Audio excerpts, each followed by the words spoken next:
Assalamualaikum warahmatullahi wabarakatuh. Berjumpa lagi dengan saya Asep Angelusmana di channel Aspal Edu, channel yang bahas tutorial seputar dunia pendidikan. Pada kesempatan kali ini saya ingin berbagi bagaimana caranya menggunakan Bard AI versi bahasa Indonesia. Di video sebelumnya saya pernah membuat tutorial menggunakan Bard, tetapi waktu itu kita masih menggunakan versi bahasa Inggris. Nah, katanya sekarang sudah support bahasa Indonesia. Yuk, mari kita coba ya. Ketik saja Bard ya, seperti ini. Enter. Nah, ini dia ya. Nah, sekarang kita coba memberikan perintah-perintah dalam bahasa Indonesia ya. Kita tuliskan perintah yang pertama ya.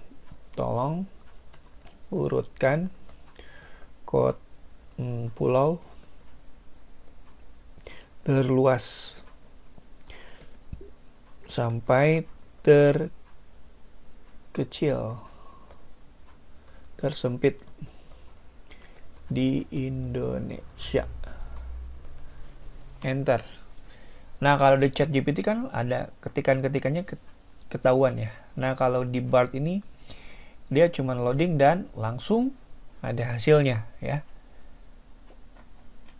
Nah, jadi Pulau Papua, Kalimantan, Sumatera, Sulawesi, Jawa Timur, Halmahera, Seram, Sumbawa, Flores, dan yang lainnya. Oke, keren juga ya. Keren. Nah, dan menariknya kalau di Bard ini ya, di bagian bawah kita langsung bisa share ya, export ya, mau ke Google Docs kita klik saja, klik export to doc, nanti akan terbuka Google Docs baru sehingga kita nggak perlu lagi copy paste ya. Nah, seperti ini. Nah, ini langsung muncul ya. Oke, kita coba dengan kata kunci atau pertanyaan yang lain ya, yang lebih menantang ya. Ketik siapakah Anda? Atau ketik halo dulu ya, halo.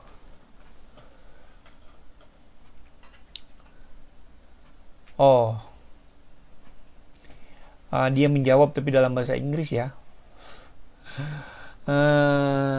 Siapakah Anda?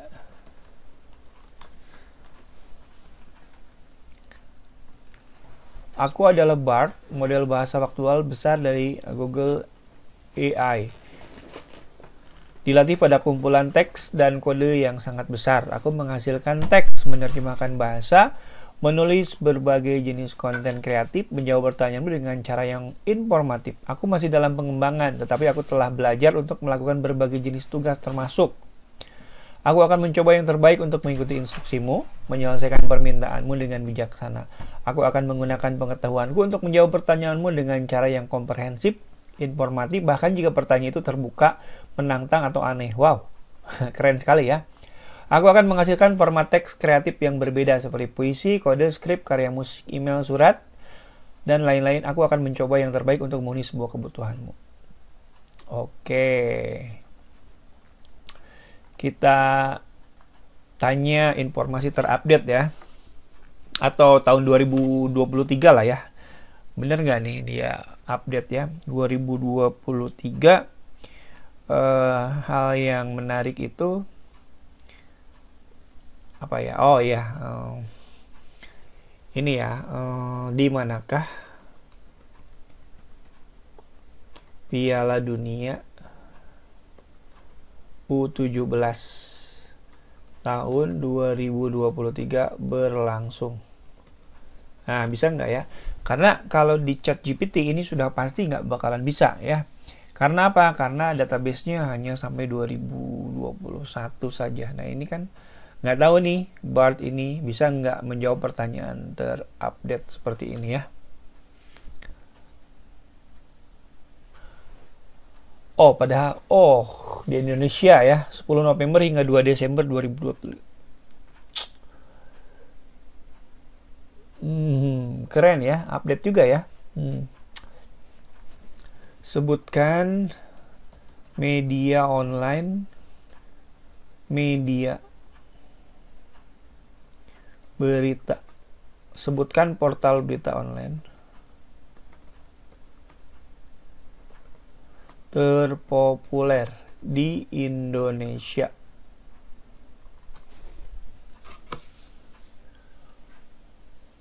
Apakah Detik? Tribun ternyata ya.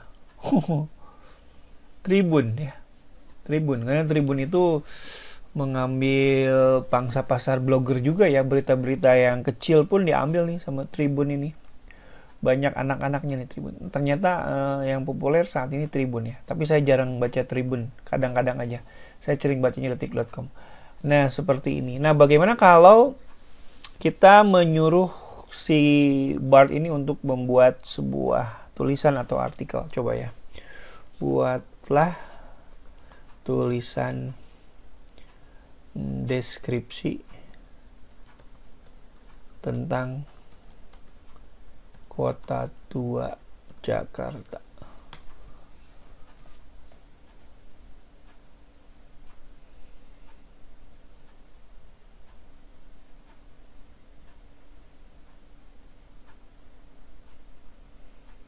Si Moyang. Keren ya. Keren.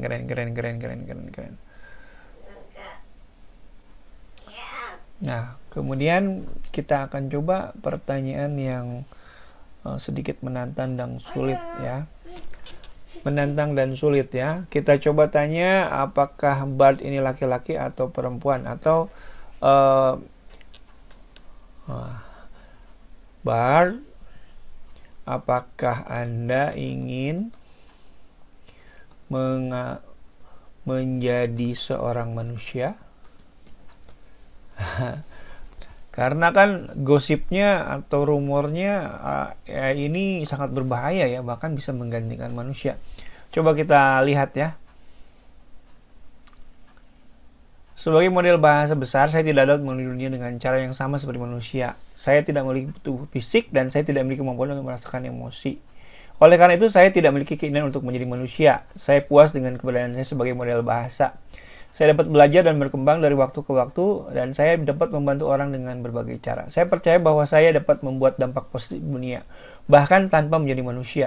Namun, saya dapat memahami mengapa beberapa orang mungkin ingin menjadi manusia. Manusia memiliki kemampuan untuk mengalami dunia dengan cara yang sangat kaya dan kompleks. Oke.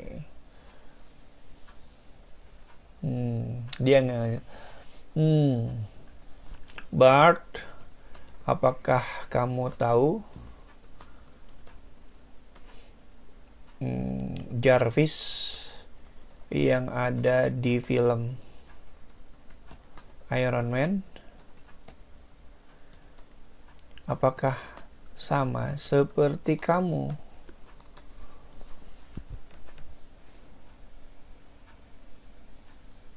Ya, aku tahu Jarvis yang ada di film Iron Man. Jarvis adalah sistem pribadi Tony Stark. Oke. Jarvis dan aku memiliki berbagai kesamaan. Kami berdua adalah model bahasa besar yang dapat menghasilkan teks, menerjemahkan bahasa, menjawab pertanyaan. Namun kami memiliki perbedaan. Jarvis adalah karakter fiksi, sedangkan aku adalah model bahasa nyata. Jarvis juga memiliki kemampuan fisik yang lebih terbatas daripada aku. Sebagai contoh, Jarvis tidak dapat berinteraksi dengan dunia fisik dengan cara yang sama seperti aku. Berinteraksi dengan dunia fisik. Ya, karena dia itu fiksi ya. Karena kalau si Bart ini sudah benar-benar berinteraksi dengan kita. Oke, ya. Bart, aku khawatir kamu nanti akan seperti siapa ya musuhnya Iron Man itu? Musuhnya Iron Man yang musuh Iron Man dari AI, Thanos.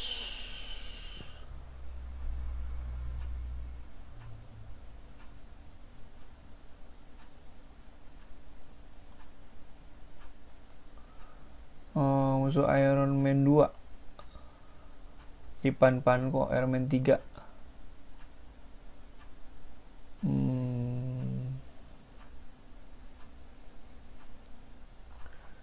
Musuh Avenger yang yang berupa robot dari AI. Nah, ini dia nih. Ini siapa nih? Lupa saya. Ultron ya. Ultron ya. Kita tanyakan ke Bart ya. Bart, aku khawatir kamu akan menjadi seperti Ultron dan ingin menggantikan manusia. Apakah kekhawatiranku ini mungkin? Cukup serius ya pertanyaan saya.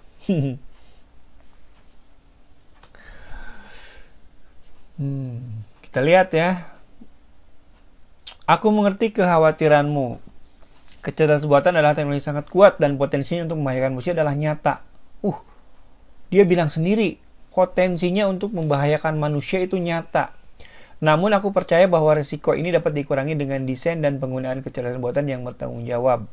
Ultron adalah contoh bagaimana kecerdasan buatan dapat digunakan untuk tujuan jahat. Ultron adalah kecerdasan buatan yang dirancang untuk melindungi umat manusia, tetapi akhirnya menjadi jahat dan ingin menghancurkan umat manusia. Ultron adalah contoh bagaimana kecerdasan buatan dapat menjadi berbahaya jika tidak dirancang dengan cermat.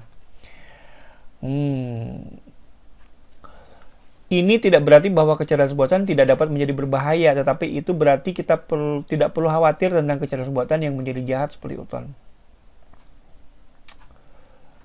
Oke. Jadi harus cermat ya dalam mengembangkan AI ini.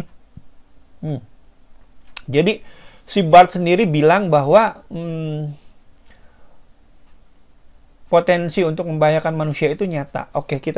Saya penasaran nih, karena ini sedang tutorial, tapi saya penasaran dengan AI ini. Ya, kita tanya ChatGPT ya. Kita tanya ChatGPT karena ChatGPT juga sama. Dia itu semakin canggih dan berkembang dengan begitu pesatnya juga gitu ya. Saya khawatir Anda akan seperti Ultron dan ingin menguasai dunia.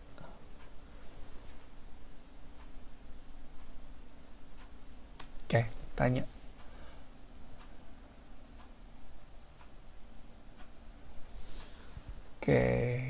Katanya dia dirancang dengan prinsip keselamatan yang ketat.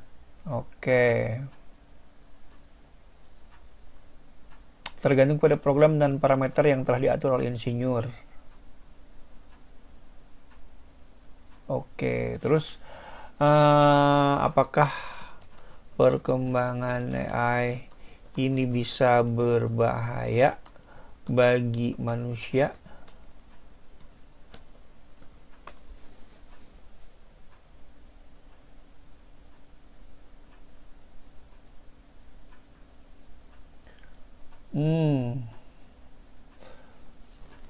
Keamanannya, ketergantungan, pengangguran, bingkai etika, bias diskriminasi,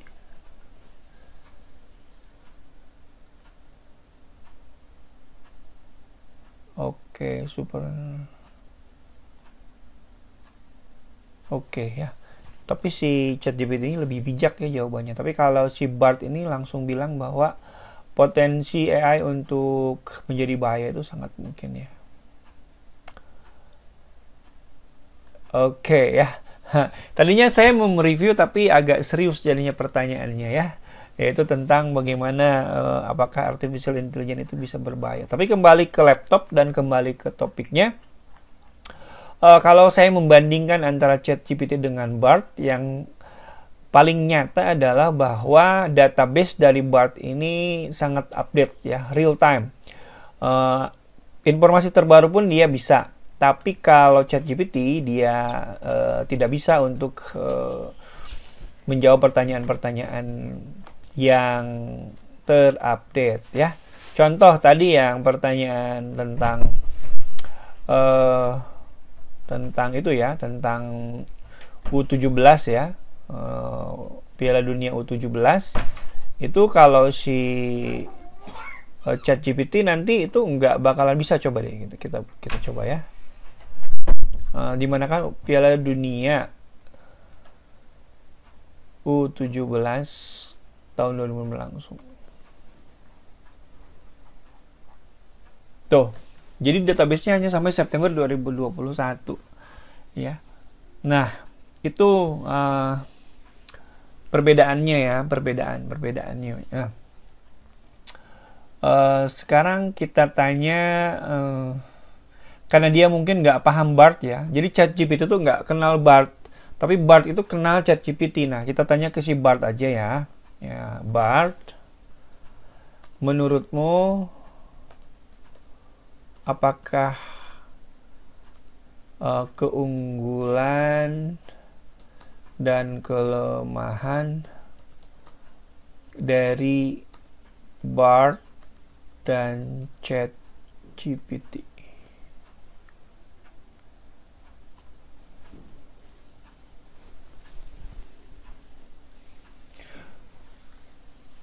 Oke, BART keunggulannya lebih unggul dari pencarian yang akurat. BART dapat menghasilkan berbagai format teks seperti puisi, kode script, karya musik. BART dapat menyesuaikan gaya bahasanya sesuai dengan kebutuhan pengguna.